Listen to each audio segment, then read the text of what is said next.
संग श्रवण करने के लिए उपस्थित हुए।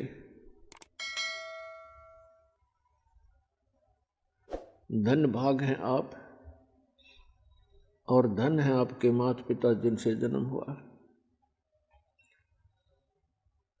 ये इस मनुष्य जीवन का वो सबसे उत्तम समय है कि हम इस मनुष्य जीवन के लक्ष्य को पूरा कर सकते हैं। और पुण्यात्माओं, आज का जो समागम, ये 3 दिन का समागम था जो आज संपन्न होने जा रहा है, ये एक विशेष उपलक्ष्य है इसका। वैसे तो सत्संग सभी श्रेष्ठ होते हैं,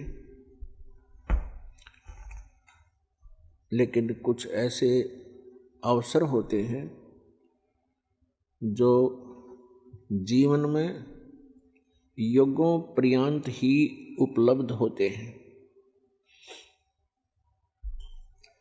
परमात्मा ने कहा है कि माता पिता मिल जाएंगे, माता पिता मिल जाएंगे, 184 माँ सतगुरु सेवा और बंदगी भाई फेर मिलन की ना। जिस भी वर्ण में, जिस भी योनि में हमारा जन्म होगा, पशु बनेंगे वहाँ माता पिता मिल जाएंगे, ऐसी ही ममता होगी।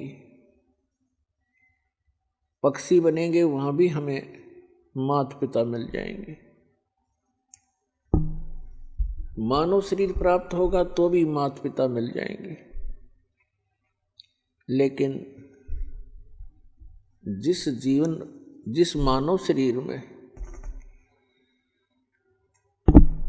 परमात्मा मिल सकता है तो वो परमात्मा मानव शरीर में ही प्राप्त हो सकता है। उसके लिए बताया है कि अन्य प्राणियों के शरीरों में माता पिता तो आपको जोंके तो मिल जाएंगे, लेकिन आपने तो भक्ति कर सकते और सतगुरु की सेवा नहीं मिल सकती।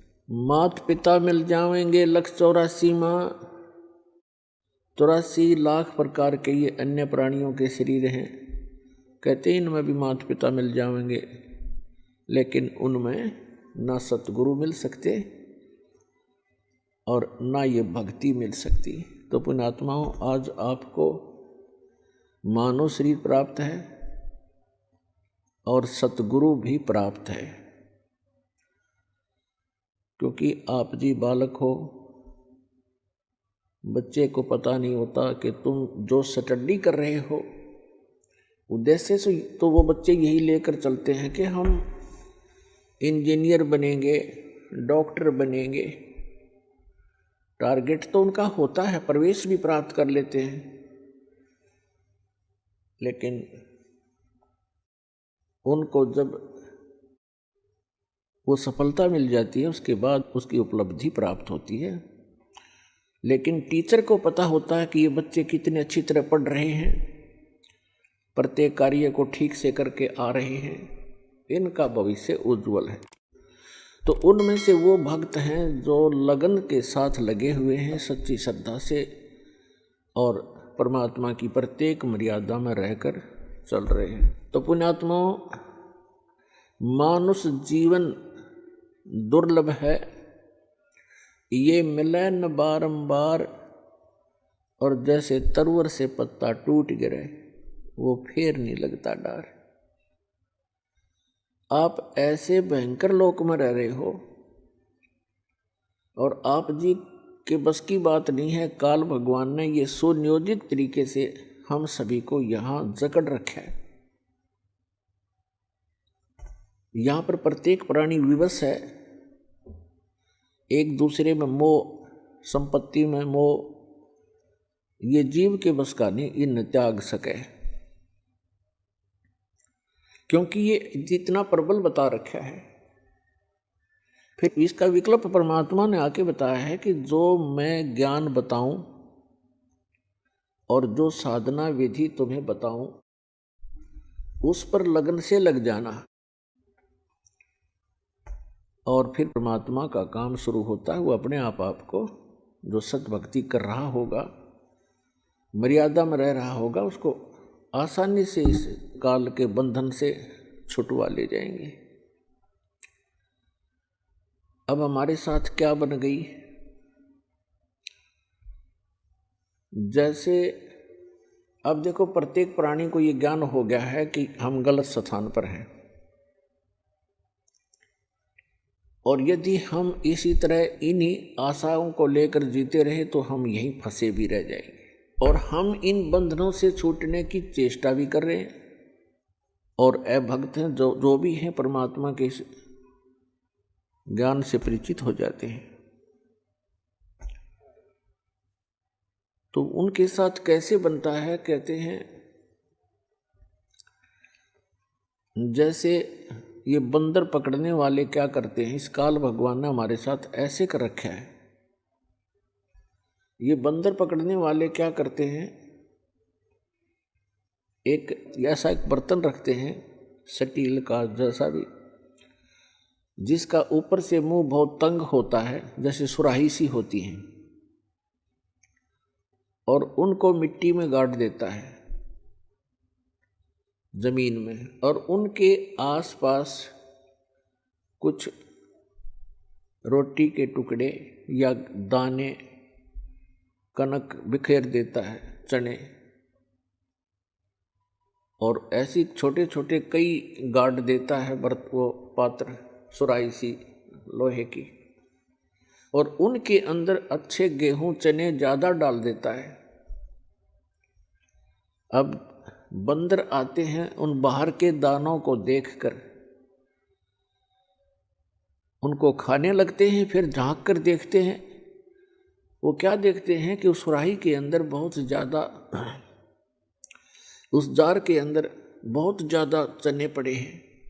वो उसमें हाथ घुसोड़ कर और मुट्ठी भर लेता है, और मुट्ठी भर कर फिर वो भागने की सोचता है कि लिए अच्छा माल मिल गया, भाग लूँ। अब वो मुट्ठी भरने के बाद वो मुट्ठी अड़ जाती है उसके मुंह के अंदर, सुराही के जार के मुंह में फंस जाता हाथ उसका। अब उसमें इतनी अकल नहीं कि इसने मुट्ठी खोल दूं जान बच जा, वो मुट्ठी भी नहीं खोलता है और चिल्लाता है बुरी तरह चिल्लाना शुरू कर देता है, और मुट्ठी को खोलता नहीं और जकड़े ही रखता है। तो पुण्यात्माओं, हमारे साथ ऐसी बन गई या बंदर वाली मुट्ठी हमने आप पर जकड़ रखी है। ये मेरा बेटा है या मेरी बेटी है, ये कार मेरी है या कोठी मेरी है। अब परमात्मा आके याद दिलाते हैं कि ना बेटा तेरा है, ना बेटी तेरी है, ना ये कार तेरी है, ना कोठी तेरी है। क्या बताते हैं, काया तेरी है नहीं, ये माया कहाँ से हो जब तेरा शरीर ही नहीं है। हर माया को अपनी कहे, ये माया है राम की, अपनी कहे गंवार, जमपुर धक्के खावेगा, नाहक बहे बेगार। फिर क्या बताते हैं, नंगा आया जगत में और नंगा ही तू जावे, और बीच में ख्वाबी ख्याल है ये मन माया भरमावे। अब उस बंदर वाली मुट्ठी को हम खूब जकड़े बैठे हैं, और ये हमसे छूट भी नहीं सकती, चाहे कितनी बात बनावे जीव, क्योंकि हमारी बुद्धि इतनी ही सीमित कर रखी है। आपके और हमारे बस की ये बात नहीं है। इसके लिए परमात्मा ने इसका विकल्प बताया है। जैसे वो बंदर फंस चुका था और शिकारी को पता था, बंदर पकड़ने वाले को, कि अब ये कहीं नहीं जाएगा, ये मूर्ख फंसा रहेगा, आराम से बैठा रहता है वो।